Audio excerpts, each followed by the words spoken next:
कोई Hindi academy channel पर आपका स्वागत है। मैं आपके लिए मोस्ट इंपॉर्टेंट क्वेश्चन लेके आई हूँ। ये क्वेश्चन जो है आपके लिए कवच से संबंधित क्वेश्चन है। प्लीज़ दोस्तों आप मेरे चैनल को सब्सक्राइब कीजिए, वीडियो को लाइक कीजिए, दोस्तों के साथ शेयर कीजिए। सभी क्वेश्चन मोस्ट इंपॉर्टेंट है सिर्फ परीक्षाओं के लिए। इनमें से क्वेश्चन जरूर आता है पेपर में, तो आपने अच्छे से वीडियो को देखना है और इस चैनल से जुड़ने के लिए चैनल को जो है सब्सक्राइब कीजिए। क्वेश्चन स्टार्ट करते हैं। क्वेश्चन नंबर 1 है, कवनीयम इति काव्यम, काव्य के संदर्भ में परिभाषा किसने दी है? ये बताना है, ये परिभाषा जो है किसने दी है। मोस्ट इम्पोर्टेंट है, पहला ही क्वेश्चन जो है मोस्ट इम्पोर्टेंट है आपके लिए। परिभाषा बतानी है किसने दी है।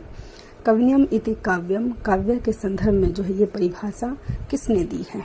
आचार्य दंडी ने, आचार्य भामा ने, आनंदवर्धन ने, आचार्य अभिनव गुप्त ने।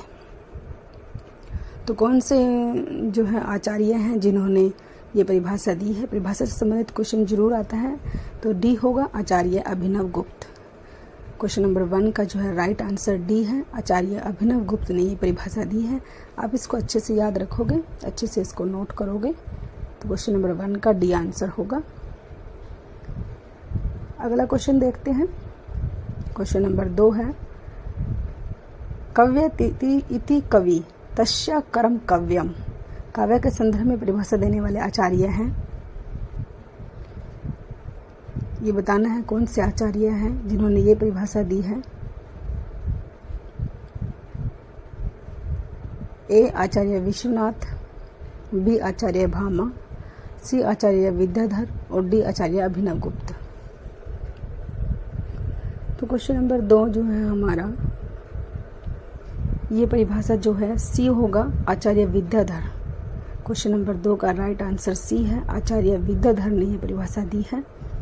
इसको आप अच्छे से याद रखोगे, अच्छे से नोट करोगे इसे। क्वेश्चन नंबर 2 का राइट आंसर सी है, आचार्य विद्याधर। सभी क्वेश्चन जो है आपके लिए अच्छे हैं। क्वेश्चन नंबर 3 है, काव्य प्रकाश रचना के लेखक हैं। काव्य प्रकाश रचना जो है आचार्य कुंतक है, आचार्य भामा है, आचार्य विद्याधर है या आचार्य मम्मट है। काव्य प्रकाश रचना जो है किस लेखक ने जो है इसको लिखा है? मोस्ट इम्पोर्टेंट रचना है, पेपर में कई बार पूछा जाता है। काव्य प्रकाश जो है डी आंसर होगा, आचार्य मम्मट। आचार्य मम्मट ने जो है इस रचना को लिखा है। आप इसको अच्छे से याद रखोगे। क्वेश्चन नंबर 3 का राइट आंसर डी है, आचार्य मम्मट। क्वेश्चन नंबर 4 है, विभाव अनुभाव व्याभिचारी भाव के सहयोग से रस की निष्पत्ति होती है, किसका कथन है? मोस्ट इम्पोर्टेंट क्वेश्चन आपके लिए नोट भी कर दिया है। ये मोस्ट इम्पोर्टेंट है, पेपर में बार बार आता है ये क्वेश्चन। तो क्वेश्चन नंबर 4 का जो है अभिनव गुप्त ने कहा है, लोलट ने कहा है, सी भरतमुनि ने कहा है या डी आनंदवर्धन ने कहा है? किसने कहा है कि विभाव अनुभाव जो है सी आंसर होगा, भरतमुनि। भरतमुनि ने कहा है विभाव अनुभाव व्याभिचारी भाव के सहयोग से ही रस की निष्पत्ति होती है। ये जो है भरतमुनि ने कहा है। मोस्ट इम्पोर्टेंट लाइन है, पेपर में कई बार पूछा जाता है इसको कि ये लाइनें किसकी है और किसने ये कथन कही हैं। अगला क्वेश्चन है क्वेश्चन नंबर 5, वाचाम वाक्यार्थ शब्द उक्ति अलंकाराय कल्पते है, परिभाषा किसने दी है? ये परिभाषा बतानी है किसने दी है। ए आचार्य दंडी ने, बी आचार्य भामा ने, सी उद्धट ने या डी आचार्य राजशेखर ने। तो किसने जो है ये परिभाषा दी है? तो बी आंसर होगा, आचार्य भामा। आचार्य भामा ने जो है ये परिभाषा दी है। वाचाम वाक्यार्थ शब्दोक्ति अलंकाराय कल्पते है, परिभाषा जो है आचार्य भामा ने दी है। अगला क्वेश्चन है क्वेश्चन नंबर 6 है, शब्दार्थों सहितो काव्यम, परिभाषा किसने दी है? आचार्य राजशेखर ने, आचार्य रुद्धट ने, आचार्य दंडी ने, आचार्य भामा ने। किसने ये परिभाषा दी है? पेपर में कई बार पूछा जाता है। शब्दार्थों सहितो काव्यम जो है किसने कहा है, किसने ये परिभाषा दी है? उस राइटर का नाम बताइए। मोस्ट इम्पोर्टेंट है ये क्वेश्चन भी। क्वेश्चन नंबर 6 जो है ए, बी, सी या डी? डी आंसर होगा आचार्य भामा। आचार्य भामा ने कहा है शब्दार्थों सहित काव्यम। ये आप अच्छे से याद करोगे, अच्छे से इसको नोट करोगे। आचार्य भामा ने कहा है शब्दार्थों सहित काव्यम। 2-3 बार अगर आप ऐसे बोलोगे तो याद हो जाएगा। क्वेश्चन नंबर 7 है, आचार्य मम्मट ने काव्य प्रकाश में काव्य के कितने प्रयोजन बताए हैं? प्रयोजन बताने हैं, कितने बताए हैं? आचार्य मम्मट ने जो है कितने प्रयोजन बताए हैं काव्य प्रकाश में? उन्होंने 5, 6, 8 या 7? तो 6 बताए हैं उन्होंने। क्वेश्चन नंबर 7 का जो है बी, 6 बताए हैं उन्होंने। बी आंसर होगा क्वेश्चन नंबर 7 का जो है बी आंसर 6। मम्मट ने जो है काव्य प्रकाश में 6 प्रयोजन बताए हैं। ये आप अच्छे से याद रखोगे, 6 प्रयोजन बताए हैं। अगला क्वेश्चन है, क्वेश्चन नंबर 8 है, काव्य सदृष्ट दृष्टार्थ प्रीति ही कीर्ति हेतु तवात सूत्र का प्रतिपादन किसने किया है? मोस्ट इम्पोर्टेंट, पेपर में आता है ये क्वेश्चन, आपने इसको अच्छे से याद रखना है। ये लाइनें जो है किसने की है? आचार्य दंडे ने, आचार्य कुंतक ने, आचार्य वामन ने, आचार्य भामा ने। तो ये लाइनें जो है किसने प्रतिपादित की है? तो सी होगा आचार्य वामन ने। क्वेश्चन नंबर 8 का जो हमारा आंसर सी होगा। आचार्य वामन ने कहा है काव्य सदृष्टा दृष्टार्थ प्रीति ही कृति हेतु तवात सूत्र जो है ये आचार्य वामन ने दिया है। इस सूत्र को आप अच्छे से याद रखोगे, जो ये पेपर में बार बार पूछा जाता है। ये सूत्र जो है किसने दिया है? तो आचार्य वामन ने दिया है। क्वेश्चन नंबर 8 का राइट आंसर सी है। आचार्य वामन ने जो है इस सूत्र का प्रतिपादन किया है। Question number 8। क्वेश्चन नंबर 9 देखते हैं, वक्रोक्ति जीवितम के रचनाकार हैं? आचार्य दंडी, आचार्य कुंतक, आचार्य वामन, आचार्य भामा। तो क्वेश्चन नंबर 9 जो है वक्रोक्ति जीवितम के रचनाकार कौन है? किसने इस रचना को लिखा है? ये भी मोस्ट इम्पोर्टेंट रचना है, पेपर में कई बार पूछी जाती है। वक्रोक्ति जीवितम जो है किसने लिखी है? तो बी होगा आचार्य कुंतक ने। तो आप इसको ऐसे याद रख सकते हो, जैसे कई बार नहीं याद रहता तो कै वक्र, कै तो कुंतक, ऐसे याद रख सकते हो। क्वेश्चन नंबर 10 है, अलंकार सिद्धांत के प्रवर्तक आचार्य थे? आचार्य दंडी, आचार्य भामा, उद्दट, राजशेखर। अलंकार सिद्धांत मोस्ट इम्पोर्टेंट है ये भी। अलंकार सिद्धांत के प्रवर्तक कौन से आचार्य हैं? अलंकार सिद्धांत किसने दिया है? ए, बी, सी या डी? अलंकार सिद्धांत जो है, अलंकार सिद्धांत के प्रवर्तक आचार्य इनमें से कौन है? तो भामा है। बी आंसर होगा आचार्य भामा। आचार्य भामा ने जो है अलंकार सिद्धांत दिया है। ये आप अच्छे से याद रखोगे। क्वेश्चन नंबर 10 का राइट आंसर बी है आचार्य भामा। आचार्य भामा ने जो है अलंकार सिद्धांत दिया है। अगला क्वेश्चन देखते हैं, क्वेश्चन नंबर 11 है, भट्ट-लोलट का मत कहा जाता है? तो भट्ट-लोलट ने कौन सा मत कहा है? भट्ट-लोलट का जो है सिद्धांत भी बोल सकते हैं हम इसको। आप इसको ऐसे नोट करोगे, सिद्धांत। भट्ट-लोलट का कौन सा सिद्धांत है? तो ऐसे करके पेपर में पूछा जाता है कि भट्ट-लोलट का सिद्धांत कौन सा है। तो आप इसको ऐसे याद रखोगे कि भट्ट-लोलट का सिद्धांत इनमें से कौन सा है? ए अभिव्यक्तिवाद है, बी उत्पत्तिवाद है, सी भुक्तिवाद है या डी अनुमितिवाद है? इन वादों से संबंधित क्वेश्चन पेपर में जरूर आता है, ये आप अच्छे से याद रखोगे। भट्ट-लोलट ने कौन सा सिद्धांत दिया? इस सिद्धांत का नाम बताना है, तो बी होगा उत्पत्तिवाद। भट्ट-लोलट ने जो है उत्पत्तिवाद सिद्धांत दिया है, ये आप अच्छे से याद रखोगे। क्वेश्चन नंबर 11 का राइट आंसर बी है उत्पत्तिवाद। भट्ट-लोलट का जो सिद्धांत है वो उत्पत्तिवाद का है। अगला क्वेश्चन देखते हैं, क्वेश्चन नंबर 12 है, ध्वनि से संबंधित ध्वन्यालोक ग्रंथ के लेखक है? आचार्य दंडी, आचार्य भामा, कुंतक, आनंदवर्धन। तो क्वेश्चन नंबर 12 जो है ध्वन्यालोक ग्रंथ के लेखक कौन है?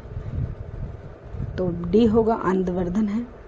ध्वन्यालोक के जो है आनंदवर्धन है, ये आप अच्छे से याद रखोगे। क्वेश्चन नंबर 12 का राइट आंसर डी है, आनंदवर्धन ने जो है ध्वन्यालोक सिद्धांत दिया है। क्वेश्चन नंबर 13 है, शंकुक का मत कहा जाता है? या सिद्धांत, मत या सिद्धांत, सिद्धांत लिख सकते हो।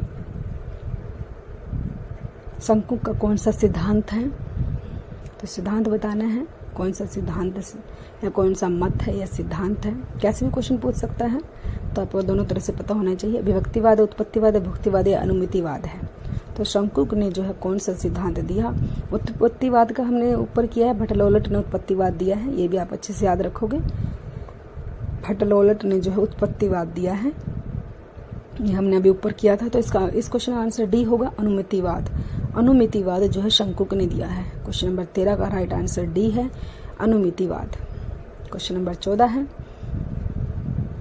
अभिनव गुप्त का मत कहा जाता है, यह सिद्धांत अभिनव गुप्त का। क्वेश्चन नंबर 14 जो है, अभिनव गुप्त का कौन सा सिद्धांत है, विभक्तिवाद, उत्पत्तिवाद, भुक्तिवाद या अनुमितिवाद। तो अभिनव गुप्त ने कौन सा दिया है, डी होगा, अनुमितिवाद। अनुमितिवाद जो है अभिनव गुप्त ने दिया है। ऐसे याद रख सकते हो आप, ऐसे अभिनव और ऐसे अनुमितिवाद। ऐसे याद वैसे कई बार याद नहीं रहता, तो आप ऐसे याद रख लोगे। तो अभिनव गुप्त का अभिव्यक्तिवाद है, ए होगा, ए आंसर होगा राइट। क्वेश्चन नंबर 15, काव्य के विशिष्ट तत्व के रूप में ध्वनि शब्द का सर्वप्रथम प्रयोग किसने किया। मोस्ट इंपोर्टेंट क्वेश्चन है। क्वेश्चन है किसने किया है सर्वप्रथम प्रयोग इसका, काव्य के विशिष्ट तत्व के रूप में ध्वनि शब्द का प्रयोग सबसे पहले किसने किया था, ये बताना है। सबसे पहले जो है किसने इस शब्द का प्रयोग किया, चाहे दंडी ने, चाहे भामा ने, कुंतक ने या आनंदवर्धन ने। तो कौन से ऐसे आचार्य हैं जिन्होंने सबसे पहले काव्य के विशिष्ट तत्व के रूप में ध्वनि शब्द का प्रयोग किया है, ए, बी, सी या डी।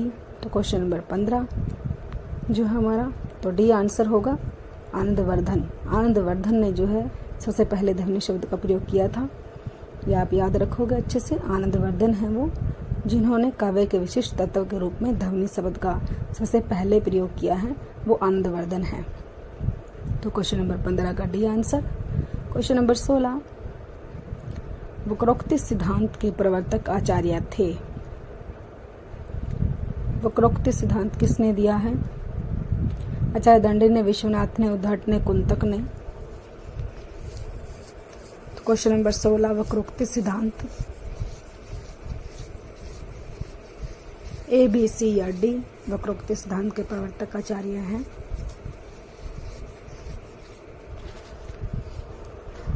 तो डी आंसर होगा, कुंतक है।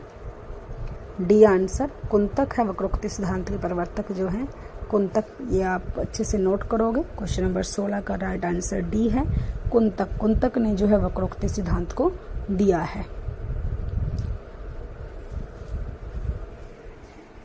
ये आप अच्छे से याद रखोगे। क्वेश्चन नंबर 16 का डी आंसर। क्वेश्चन नंबर 17 है, नाट्यशास्त्र ग्रंथ के लेखक हैं अभिनव गुप्त, लोलट, भर्तमुनि, आनंदवर्धन। क्वेश्चन नंबर 17, नाट्यशास्त्र ग्रंथ के लेखक कौन हैं, तो सी होगा, भर्तमुनि। भर्तमुनि ने जो है नाट्यशास्त्र लिखा है। ये भी मोस्ट इंपोर्टेंट क्वेश्चन है, पेपर में कई बार पूछा जाता है, नाट्यशास्त्र किसने लिखा है। यह कई बार ऐसे पूछ लेता है, भर्तमुनि ने कौन सा नाटक लिखा है, कौन सा ग्रंथ लिखा है, तो नाट्यशास्त्र लिखा है। क्वेश्चन नंबर 18, दंडी के काव्य शास्त्रीय ग्रंथ का नाम है भाषादर्श, काव्यादर्श, काव्यशास्त्र, प्रतिदर्श। दंडी ने जो है काव्य शास्त्रीय ग्रंथ लिखा है, उस ग्रंथ का नाम बताना है, कौन सा ग्रंथ है वो। क्वेश्चन नंबर 18 जो है, दंडी ने काव्य शास्त्रीय ग्रंथ कौन सा लिखा, ए, बी, सी या डी। तो क्वेश्चन नंबर 18 का राइट आंसर बी होगा, काव्य आदर्श। काव्य आदर्श जो है दंडी ने लिखा है। ये मोस्ट इंपोर्टेंट रचना है, कई बार पूछी जाती है, दंडी की कौन सी रचना है, तो काव्य आदर्श है। क्वेश्चन नंबर 19, काव्य अलंकार के रचनाकार हैं आचार्य दंडी, कुंतक, आचार्य वामन, आचार्य भामा। तो क्वेश्चन नंबर 19 जो है, काव्य अलंकार जो है किसने लिखा है, काव्य अलंकार। डी होगा आचार्य भामा। आचार्य भामा ने जो है काव्य अलंकार को लिखा है। क्वेश्चन नंबर 20 है, ध्वनि सिद्धांत के प्रवर्तक आचार्य थे। ए आचार्य दंडी। ध्वनि सिद्धांत के प्रवर्तक कौन है? आचार्य दंडी है, विश्वनाथ है, आनंदवर्धन है या कुंतक है। तो क्वेश्चन नंबर 20 है, आचार्य इनमें से बताना कौन से आचार्य हैं जिन्होंने ध्वनि सिद्धांत दिया है, उस आचार्य का नाम बताना है। तो क्वेश्चन नंबर 20 का सी राइट आंसर होगा आनंदवर्धन। आनंदवर्धन ने जो है ध्वनि सिद्धांत दिया है। ध्वनि सिद्धांत के आचार्य हैं, प्रवर्तक हैं। क्वेश्चन नंबर 20 का जो है राइट आंसर सी होगा आनंदवर्धन। आनंदवर्धन ने जो है ध्वनि सिद्धांत को दिया है। मोस्ट इम्पोर्टेंट है ये ध्वनि सिद्धांत भी, पेपर में कई बार पूछा जाता है। ध्वनि सिद्धांत जो है किसने दिया है या आनंदवर्धन का कौन सा सिद्धांत है। तो दोनों तरह से क्वेश्चन पूछ सकते हैं आपसे, तो आपने अच्छे से याद रखना है। क्वेश्चन नंबर 20 का राइट आंसर सी आनंदवर्धन। तो प्लीज़ दोस्तों, अगर आपको मेरी वीडियो जो है पसंद आती है तो आप इसको जो है अंत तक देखिए और मेरे चैनल को सब्सक्राइब कीजिए, वीडियो को लाइक कीजिए, दोस्तों के साथ शेयर कीजिए। Thanks for watching.